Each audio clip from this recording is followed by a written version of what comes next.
En 1922, la Argentina fue pionera en un área estratégica. Fue el primer país en crear una empresa petrolera estatal, YPF, Yacimientos Petrolíferos Fiscales. Con YPF, la Argentina comenzó a jugarle una pulseada muy fuerte a las petroleras transnacionales, que hasta ese momento eran las únicas que explotaban este recurso. Esta pulseada se sigue jugando hoy y atraviesa toda la historia del petróleo en la Argentina. El 12 de octubre de 1922, Marcelo Torcuato de Alvear asumió la presidencia de la Nación. Su política petrolera se centraría en dos personajes clave: Tomás Le Breton, su ministro de Agricultura, y el coronel ingeniero Enrique Mosconi, titular de la flamante Dirección General de los Yacimientos Petrolíferos Fiscales. Este último se convertiría en una figura central en la historia de nuestro petróleo. Quizás de las personalidades más llamativas, más importantes que tiene la historia argentina. Un patriota espectacular, espectacular. La impronta que le dio Mosconi a YPF fue brutal.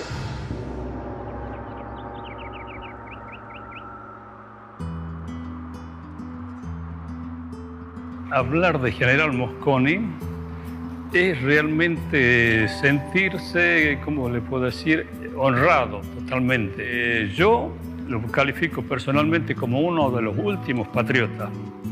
Era tal grado de honradez, de honestidad y patriotismo que tenía este hombre, que realmente si ese ejemplo hubiera cundido en muchos gobernantes, otro sería nuestro país. Él se había recibido en el colegio militar, muy joven, había estudiado ingeniería en la Universidad de Buenos Aires y luego había estudiado ingeniería en Alemania, en Europa. Y su especialidad no era el petróleo, era la aviación. Hijo de un ingeniero italiano que llegó al país contratado para la construcción de los ferrocarriles, en 1920 Mosconi se hizo cargo del servicio aeronáutico del ejército. En esa función se enfrentó por primera vez con el poder de los trusts petroleros. Huico, la empresa que vendía los productos de la Standard Oil, se negó a venderle combustible si no era mediante un pago al contado. En ese momento Mosconi tomó una decisión que cambiaría su historia y la del petróleo argentino. Allí, en el mismo escritorio, me propuse, juramentándome conmigo mismo, cooperar por todos los medios legales a romper los trusts.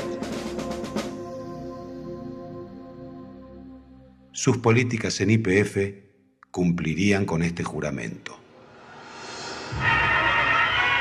Su constante prédica y su trabajo personal tienen una meta: la nacionalización del producto. Con sus auspicios nace el poderoso ente fiscal.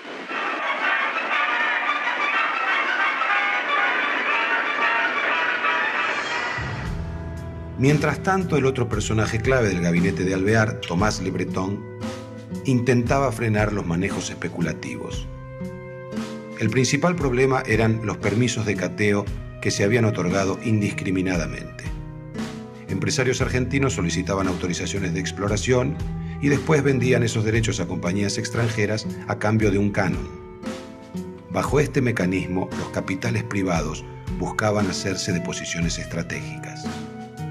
Le Breton suspendió la tramitación de permisos y envió al Congreso dos proyectos de ley que introducían grandes cambios en el Código de Minería, que hasta ese momento permitía la explotación en las zonas de reserva sin pago alguno para el Estado. Alvear buscaba el autoabastecimiento.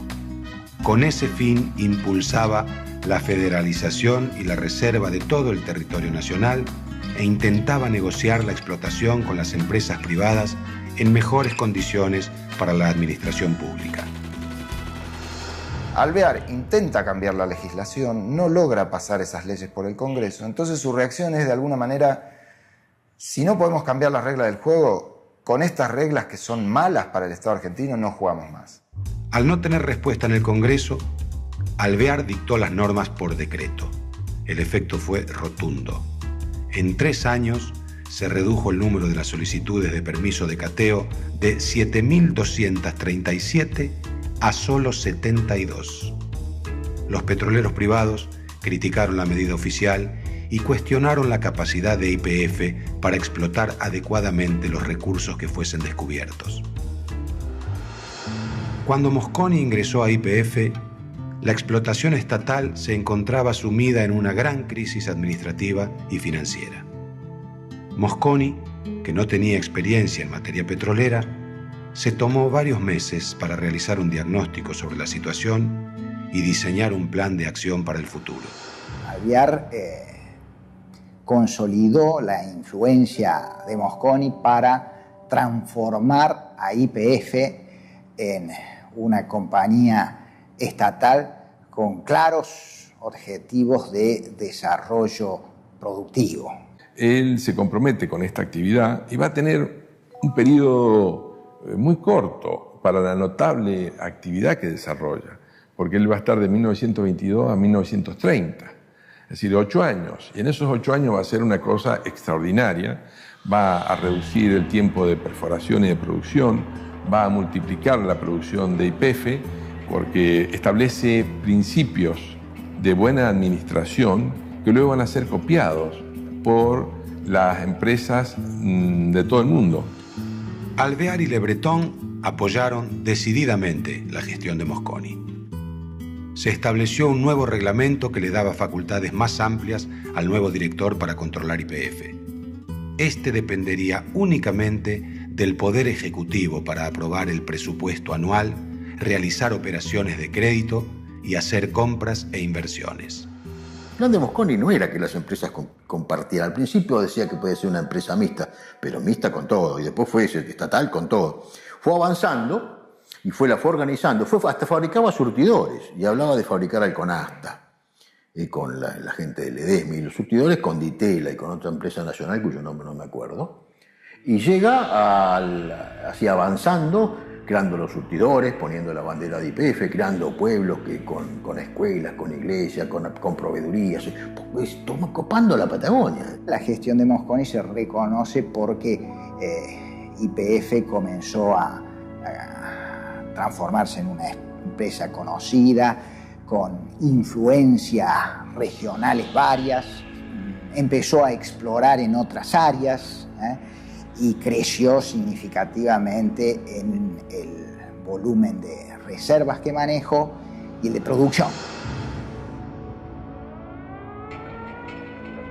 Para aumentar la producción de petróleo crudo, se compraron nuevos equipos de perforación y se generalizó el sistema de extracción con bombas.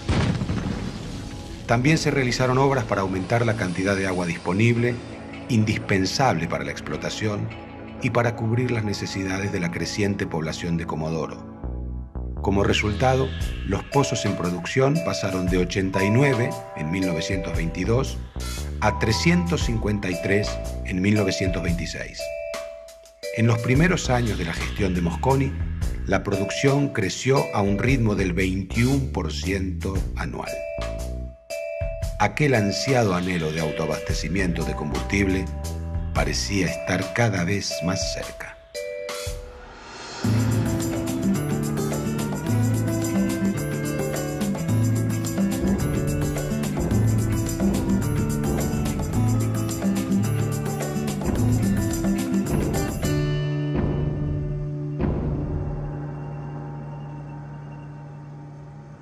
Mosconi reorganizó YPF y mejoró las condiciones de vida de los trabajadores y las condiciones de salud y educación en los yacimientos, que hasta entonces eran muy malas.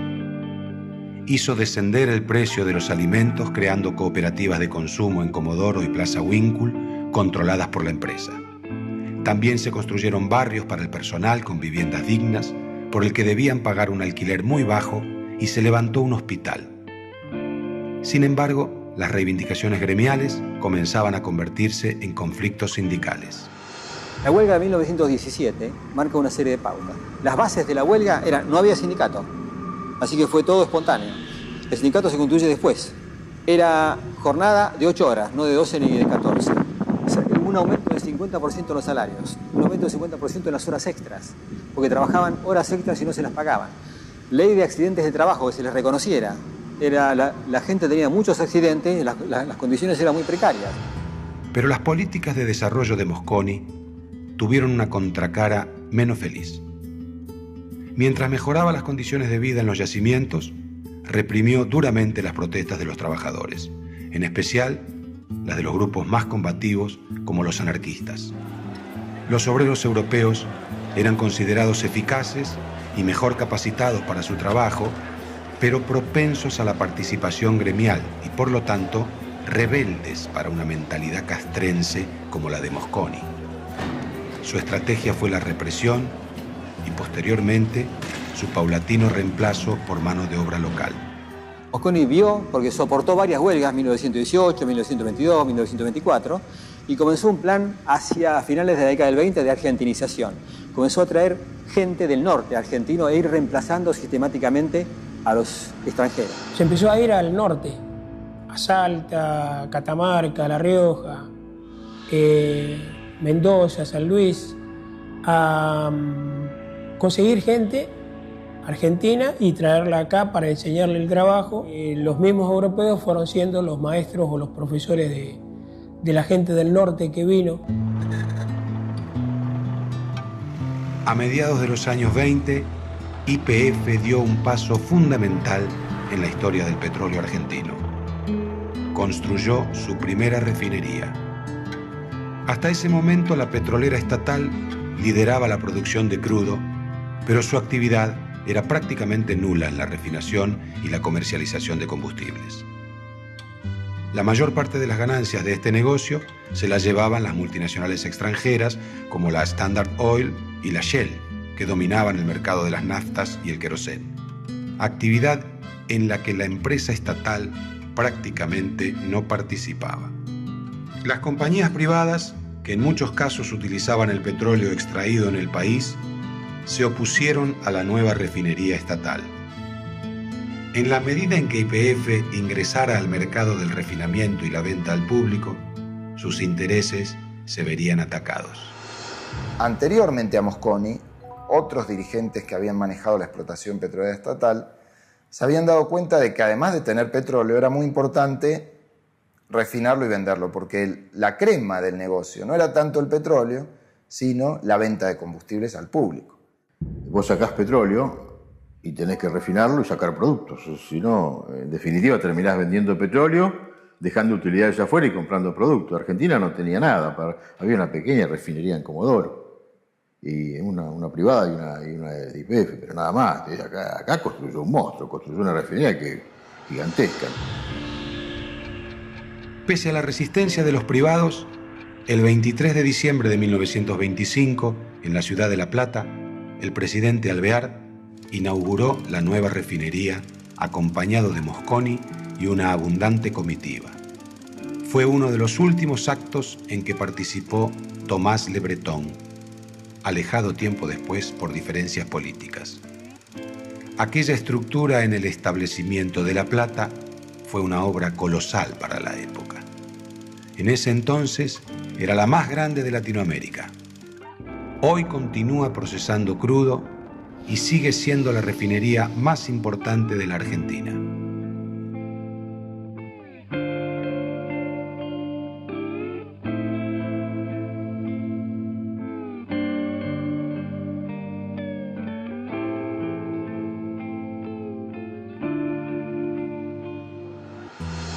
Con la construcción de la refinería, YPF podía participar en todas las fases de la comercialización del petróleo.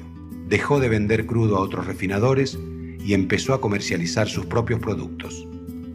En 1928 contaba ya con 912 agencias y 1.252 surtidores. Las ventas de naftas habían pasado de 679.000 litros en 1922 a 100 millones de litros en 1928 y las de querosén de 427.000 litros a 25 millones y medio de litros en el mismo periodo. A partir de ahí entonces puede pasar a competir con la Standard Oil y la Shell, que también había entrado a la Argentina, ya no en el crudo, sino en la venta de productos al público. Empieza a armarse una red de surtidores, etc., ¿no? O sea que convierte lo que inicialmente era una explotación de petróleo en una empresa petrolera integrada, que compite como tal con las grandes internacionales. El enfrentamiento entre el Estado y los privados comenzaba a disputarse en cada esquina donde los surtidores llevaban el fruto del petróleo a los automóviles argentinos. Para comprender un poco mejor la diversidad de productos que pueden encontrarse o elaborarse a partir del petróleo, tal vez sea bueno compararlo con otra materia prima como la leche, de la cual elaboramos productos como el queso, la manteca, yogures, cremas de leche. Con el petróleo pasa algo parecido. A ver, esta es la sustancia tal como se extrae, pero así como sale, tiene muchas impurezas. Entonces, mediante distintos procesos de refinamiento podemos obtener otras sustancias como la nafta, el querosén, el gasoil, el combustible para los aviones, lubricantes para los motores. Pero también se encuentran en el petróleo sustancias más sólidas, como la parafina, que sirve para hacer estas velas, o la brea de esta membrana para impermeabilizar techos. En fin, podemos pedirle muchas cosas al petróleo, menos que sea comestible o bebible. Así que, salud con la leche.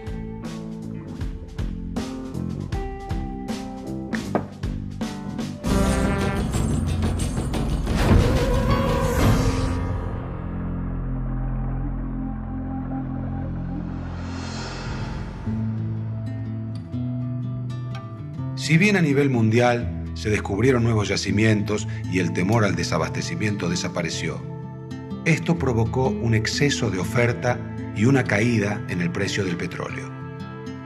En la Argentina, nuevas investigaciones geológicas demostraron que, aunque había petróleo, no era tanto ni tan fácil de extraer. Por otra parte, las privadas habían aumentado su nivel de producción y estaban en conflicto con el Estado, que limitaba su avance.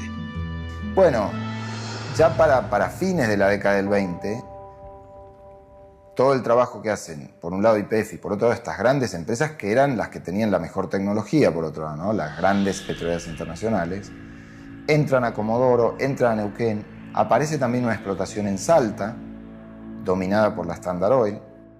En 1927 comenzó la campaña para llevar nuevamente a Irigoyen a la presidencia. El retorno del viejo caudillo despertaba expectativas y recelos en los diferentes sectores de la opinión pública. Uno de los ejes del regreso fue la nacionalización petrolera. Alvear impulsaba el esquema de empresas mixtas, defendido por Mosconi, y los irigoyenistas proponían el completo monopolio estatal.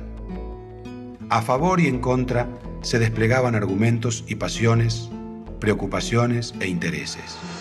Irigoyen llega viejo y le preguntan por qué vuelve a la presidencia y dice: vuelvo por el petróleo.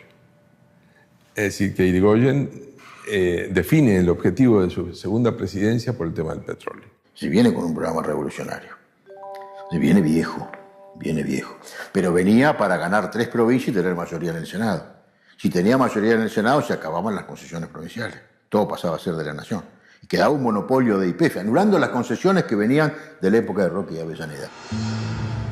En la Cámara de Diputados, el debate se profundizó. Había acuerdo sobre la nacionalización, es decir, que el petróleo fuera del Estado Nacional y no de las provincias.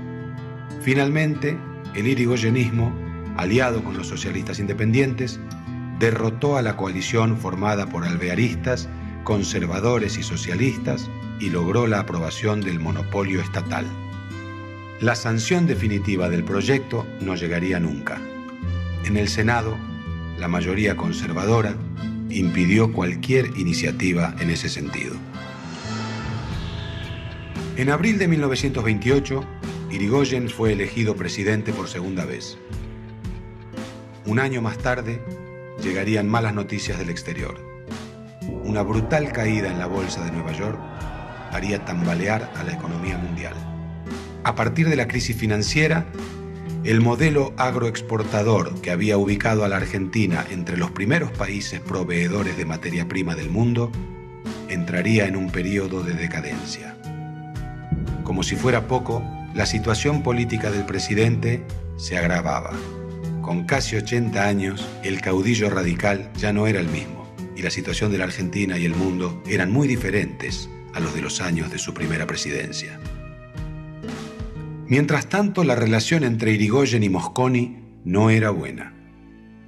Mosconi era un ícono del nacionalismo petrolero, pero era también un funcionario identificado con Alvear. Reconocía a Irigoyen como un defensor del petróleo estatal, pero tenía una visión negativa sobre su gestión petrolera.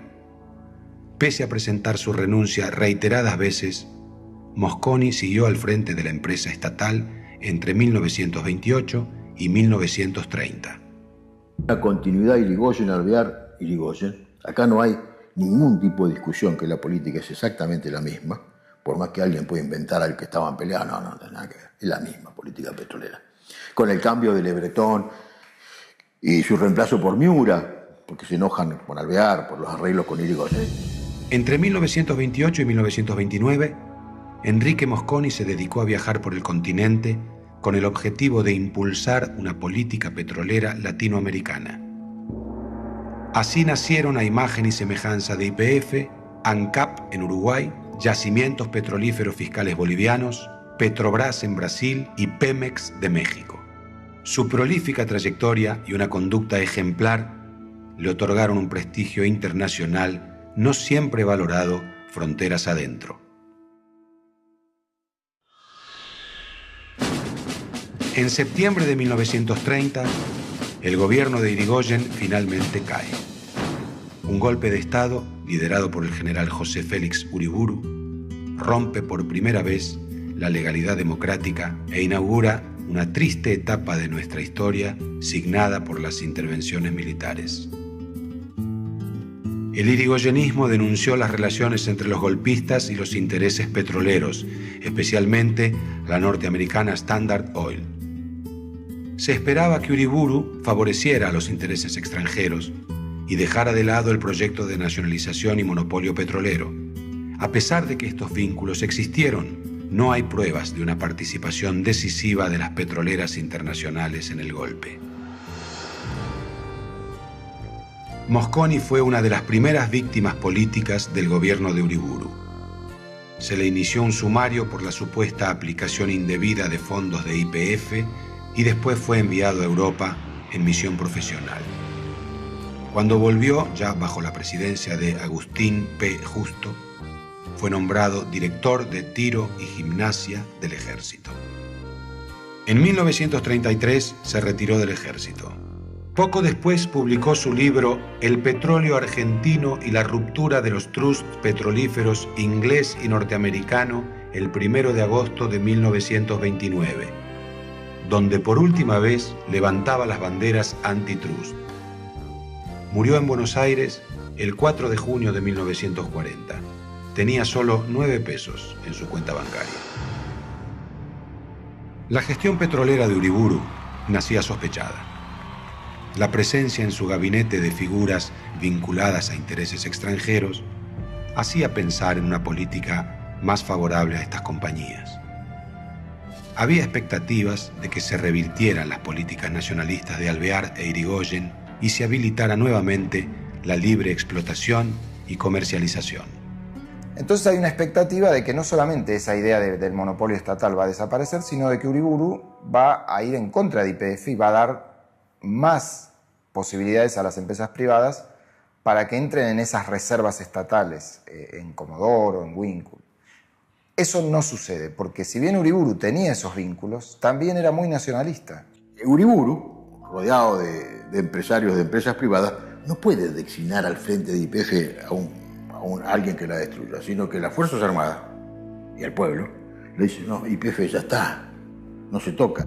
Si bien el gobierno de facto enterró definitivamente el proyecto irigoyenista de nacionalizar y monopolizar el petróleo, YPF seguía creciendo como empresa. En febrero de 1931 firmó un contrato de exploración y explotación con la provincia de Mendoza y se decretó una zona de reserva que ocupaba la mitad occidental de la provincia. En Salta, la Standard Oil intentó una operación similar, pero fracasó, en parte porque las autoridades de YPF se opusieron. En Salta, el desarrollo inicial del petróleo lo hizo la Standard Oil, que además tenía pozos en Bolivia en el mismo yacimiento, o sea, divididos por un límite, pero entonces ya sabía que ahí había petróleo, hizo acuerdos con el gobierno salteño y empezó a desarrollar la explotación. En noviembre de 1931, la Standard Oil y el interventor provincial firmaron un contrato que incluía un pago de regalías del 10%. Las autoridades de YPF atacaron el contrato y lograron que Uriburu y su gabinete lo anularan. Sin embargo, las privadas siguieron creciendo. Finalmente, agobiado por la crisis, Uriburu debió llamar a elecciones en 1932 y entregó la presidencia al general Agustín P. Justo. Para entonces, y a pesar de los vaivenes políticos y económicos, la organización petrolera estatal estaba consolidada. Cumplía 25 años y producía alrededor de 100 millones de pesos, el 2% del Producto Bruto Interno argentino. Con el nuevo gobierno terminaba la etapa en la que los militares ocuparon las posiciones más importantes en YPF. Llegaba la hora de los ingenieros. En los años 20, el automóvil dejó de ser un artículo de lujo y mucha más gente pudo acceder a él. El auto más popular de la época era un Ford Modelo T como este. Con 1 litro de nafta podía recorrer 5 kilómetros. La tecnología ha avanzado tanto que hoy en día, con 1 litro de nafta, un coche mediano puede recorrer el doble de distancia.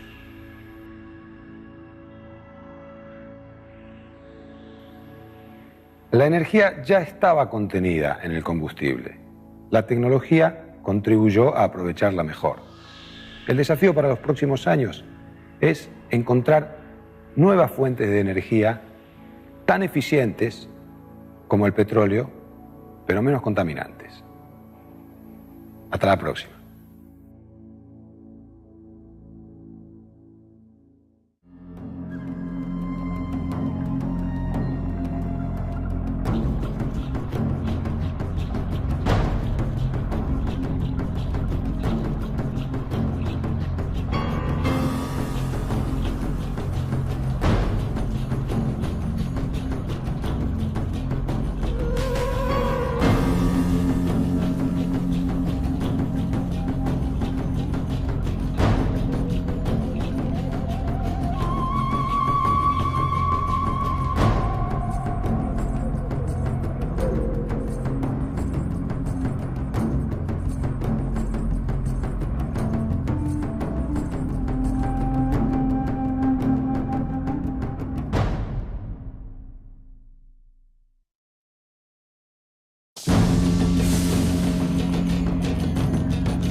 En 1922, la Argentina fue pionera en un área estratégica.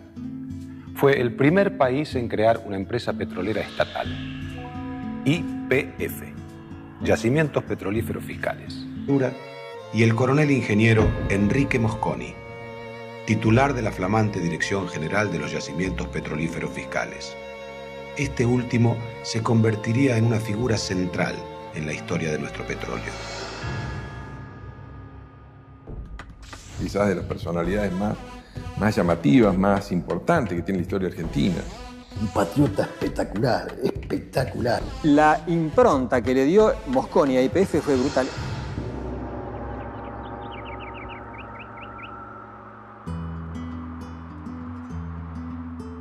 Hablar de General Mosconi es realmente sentirse, ¿cómo le puedo decir?, honrado totalmente. Yo lo califico personalmente como uno de los últimos patriotas. Era tal grado de honradez, de honestidad y patriotismo que tenía este hombre, que realmente si ese ejemplo hubiera cundido en muchos gobernantes, otro sería nuestro país. Él se había recibido en el colegio militar, muy joven, había estudiado ingeniería en la Universidad de Buenos Aires y luego había estudiado ingeniería en Alemania, en Europa. Y su especialidad no era el petróleo. Con YPF la Argentina comenzó a jugarle una pulseada muy fuerte a las petroleras transnacionales que hasta ese momento eran las únicas que explotaban este recurso. Esta pulseada se sigue jugando hoy y atraviesa toda la historia del petróleo en la Argentina. El 12 de octubre de 1922, Marcelo Torcuato de Alvear asumió la presidencia de la Nación. Su política petrolera se centraría en dos personajes clave. Tomás Le Breton, su ministro de Agricultura. Era la aviación. Hijo de un ingeniero italiano que llegó al país contratado para la construcción de los ferrocarriles, en 1920, Mosconi se hizo cargo del servicio aeronáutico del ejército. En esa función se enfrentó por primera vez con el poder de los trusts petroleros. Huico, la empresa que vendía los productos de la Standard Oil, se negó a venderle combustible si no era mediante un pago al contado. En ese momento Mosconi tomó una decisión que cambiaría su historia y la del petróleo argentino.